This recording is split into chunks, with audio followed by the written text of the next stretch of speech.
Good day, everyone. This is Glynes Garcia, and today I will discuss to you the parts and function of microscope. There are many living things are around us, and some living things are quite big, while others are small. But did you know that there are living things which are even smaller that you can see them using your naked eyes? And to be able to learn and understand their nature and characteristics, we need to use special instruments like this one. Microscope. It is used to see or magnify and many things that cannot be seen by the naked eye. The microscope is an important investigative tool used for studying objects and organisms around us. Microorganisms like bacteria can observe through the use of microscope. Compound microscope is the most common type of microscope. Now, let's talk about the parts and function of microscope and how it really works. The parts of compound microscope can be divided into three groups: the magnifying, illuminating, and the mechanical parts. The magnifying parts of the microscope include the objective lenses and the eyepiece. And the illuminating parts, which provide and manage the light source in order to clearly see image of the object, includes the diaphragm and the mirror.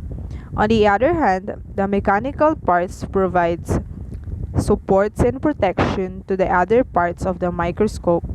The mechanical parts include the coarse adjustment knob, fine adjustment knob, the stage and stage clip, the arm, base, revolving nosepiece, and the body. Now, let's elaborate the function of each parts of microscope. The first one is the eyepiece. It contains a lens that magnifies for about 10 times. It is also where we peep through. Body tube. It connects the eyepiece lens from the revolving nosepiece and objective lenses. Nosepiece. It holds the low power and high power objective lens. The revolving nose space turned to allow the lenses for viewing position.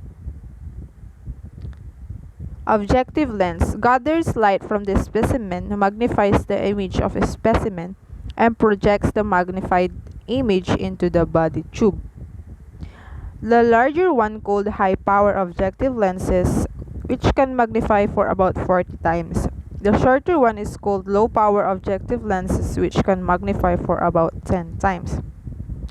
Coarse adjustment knob. By turning this, it moves the body tube for focusing with the power objective lens. Fine adjustment knob. By turning this, it sharpens the image under high and low magnification. It is also important to make the image clear. Therefore, if you see that the image is blurred, just turn the fine adjustment knob until you find the perfect image. Arm. It supports the body tube. Microscope slide. This is where you put the specimen. Stage. The stage supports the slide being used. Stage clip. The stage clip holds the microscope slide in place. Inclination joint. It allows microscope to tilt if needed. It is a joint at which the arm is attached to the pillar of the microscope. Base. It provides support to the microscope and is stable. Mirror. It collects light from the surrounding and reflects light upward through the diaphragm. We need to put light in the specimen so that we can see it clearly. That is why other microscopes use bulb to supply the light on the specimen. Diaphragm. It controls the amount of light passing through the opening of the stage.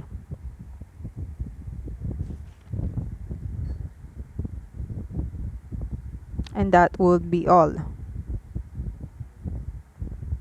Now you know the different parts and function of compound microscope.